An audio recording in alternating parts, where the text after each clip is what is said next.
Vadodara 24 hours news હવે જોઈએ અગત્યના સમાચાર। શહેરના કેટલાક નાગરિકોને વડોદરા ગેસ લિમિટેડના ગેસના બિલ બાકી હોવાની બોગસ લિંક મોકલીને છેતરપિંડી થઈ હોવાની ઘટના સામે આવી છે। બાદ સાંસદ દ્વારા વડોદરાના નાગરિકોને અપીલ કરવામાં આવી છે।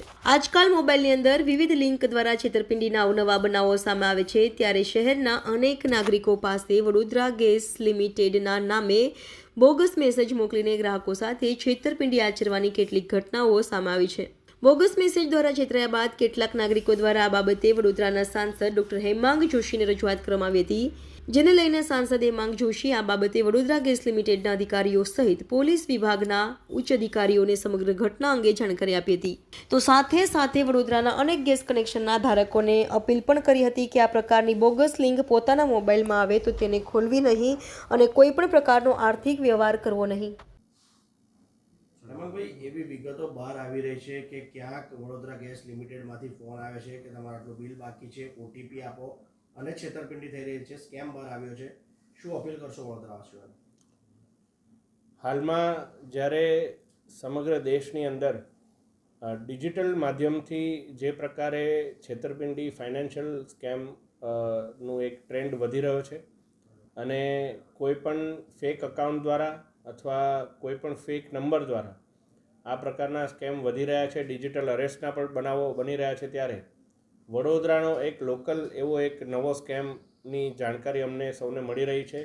આ વડોદરાના નગરજનો માટે ખૂબ મહત્ત્વનું છે કે તેઓ જાણે કે હાલમાં વડોદરા ગેસ લિમિટેડના નામથી આપને ફોન આવી શકે છે, મેસેજ આવી શકે છે કે આપનું બિલ આટલું બાકી છે અને આ બિલ ઉપર આપ આટલી કાર્યવાહી કરો, બાકી આપનું કનેક્શન કટ કરવામાં આવશે। જ્યારે નાગરિકોને એમને પૂછવામાં આવે કે મારું તો બિલ ભરાઈ ગયું છે, તો એમને એવી લિંક મોકલવામાં આવે કે આ લિંક પર આપ ક્લિક કરો એટલે આપને આપના બિલની જાણકારી મળશે અને જો ફરી એકવાર ભરાયું હશે તો આપને એ રિફંડ આવી જશે। પરંતુ વડોદરા ગેસ દ્વારા આવું કોઈપણ પ્રકારના હરકત કરવામાં આવતી નથી। આવું કોઈ પણ વડોદરા ગેસના નામે કોઈ ફ્રોડ આપને ફોન આવે તો મારી આપ સૌને વિનંતી છે કે આને ઇગ્નોર કરવું અને શક્ય હોય એટલું રિપોર્ટ કરવું અને આવા કોઈ પણ લિંક ઉપર ક્યારેય પણ ક્લિક આપના ફોનથી ના કરવો એટલી એક મારી આપ સૌને વિનંતી છે। અત્યાર સુધીમાં 4 થી 5 આપણા વડોદરાના નાગરિકોને ની મને રજૂઆત આવી છે કે વડોદરા ગેસના નામે આ તમામ બાબત થાય છે। વડોદરા ગેસના અધિકારીઓને પણ મારા ઓફિસથી સંપર્ક કરવામાં આવ્યો છે અને ચકાસણી પણ કરવામાં આવી છે કે આવા પ્રકારના કોઈપણ ફોન અથવા કોઈપણ લિંક વડોદરા ગેસ દ્વારા પર્સનલી કોઈને મોકલવામાં નથી આવતા।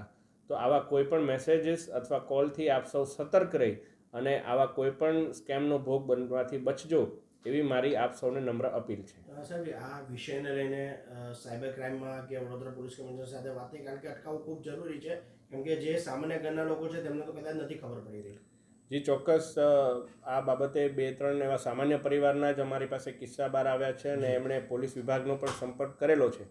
પરંતુ આમાં સૌથી વધારે ઇમ્પોર્ટન્ટ કોઈ હોય તો એ વાત છે કે તમામ વડોદરાના નગરજનોને આ વાતની જાણ થાય, જેથી ક્યાંય પણ કોઈ એકલ દોકલ વ્યક્તિ પણ આ વાતનો ભોગ ના બને। એ માટે મારી આપ સૌને નમ્ર અપીલ છે કે આ અપીલને વધારેમાં વધારે લોકો સુધી પહોંચાડી અને આ બાબતે સતર્ક કરશો।